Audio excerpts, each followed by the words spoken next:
السلام عليكم ورحمة الله وبركاته. اللهم صل وسلم وبارك على سيدنا محمد وعلى آله وصحبه أجمعين. ازيكم يا حبايبي، عاملين ايه؟ يا رب دايما تكونوا بخير، يجعل أيامكم كلها خير وبركة وسعادة، اللهم آمين يا رب العالمين. زي ما انتم شايفين كده، بس قبل ما ندخل في الفيديو لايك وشير للفيديو. بحبكم أحسن اخوات في الدنيا كلها، ربنا يبارك لي في عمركم يا رب. ولو بتشوفونا قناتنا لأول مرة ما تنسوش الاشتراك في القناة وتفعيل زر الجرس عشان يوصلكم كل جديد. زي ما انتم شايفين معايا عدس احمر كده، يعني الصفار بتاعه صفار جامد ما شاء الله. نقيته كويس ومعاه شوية رز كده محترمين، كمية الرز ضعف كمية العدس. ومعايا البيض، طبعا البيض المسلوق معاه بيبقى زي العسل. ولو مش عندك كمية البيض ان انت تسلقيه، لو بيضتين اتنين بس وقلتيهم جنب منه، وبطاطس محمرة وحاجات من ديت، بسم الله ما شاء الله. هتبقى احلى اكلة ان شاء الله، تدفي كده في جو التلج ده. شايفين لون العدس جميل ازاي؟ كل ما لون العدس بقى غامق اللي هو الاحمر يعني، ده بيديك نتيجة احسن.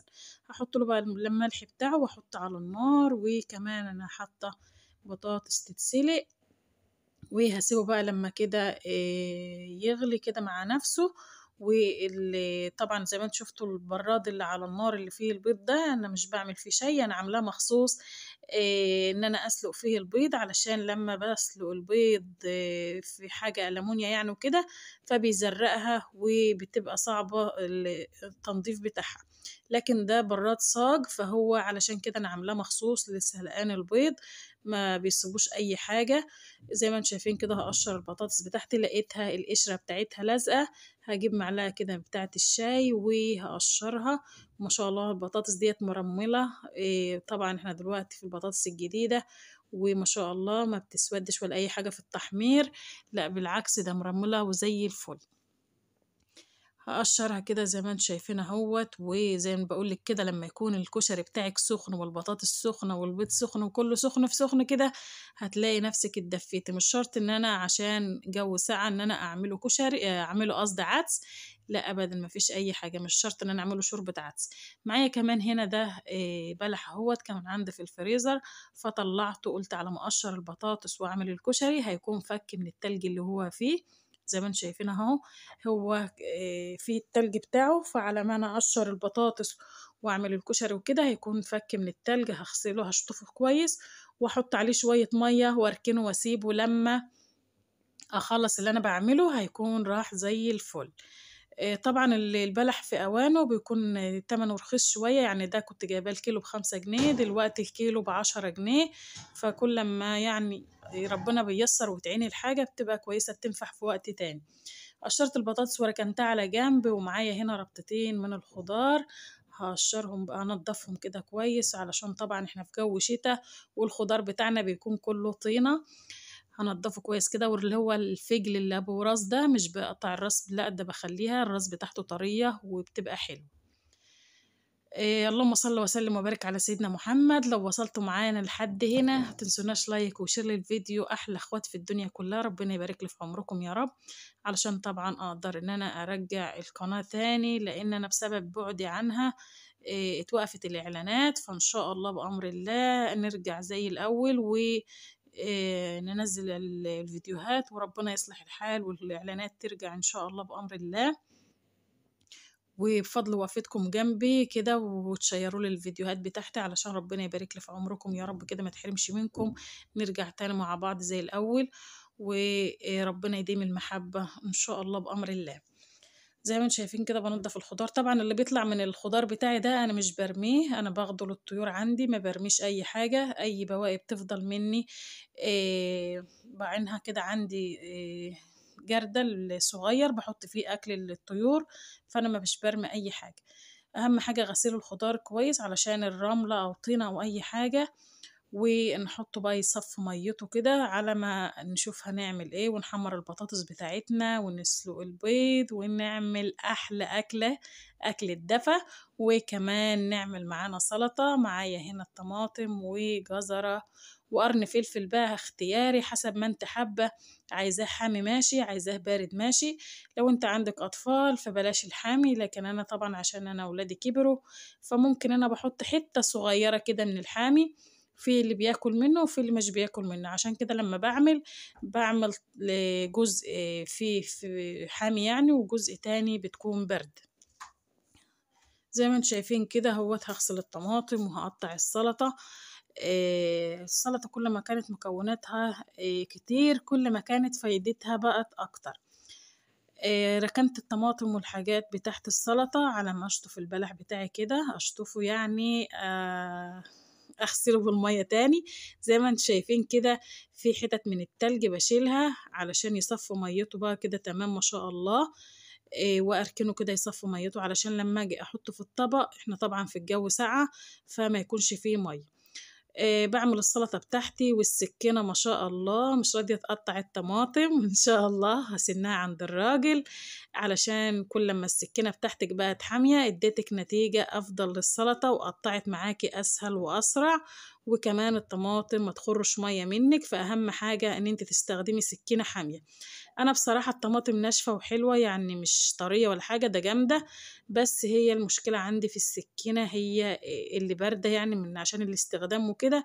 فان شاء الله وديها للراجل يسنها لي، علشان بدل زي ما انتم شايفين تلمة مش بتقطع الطماطم بسهولة، وعشان كده بتسرد المية بتاعتها.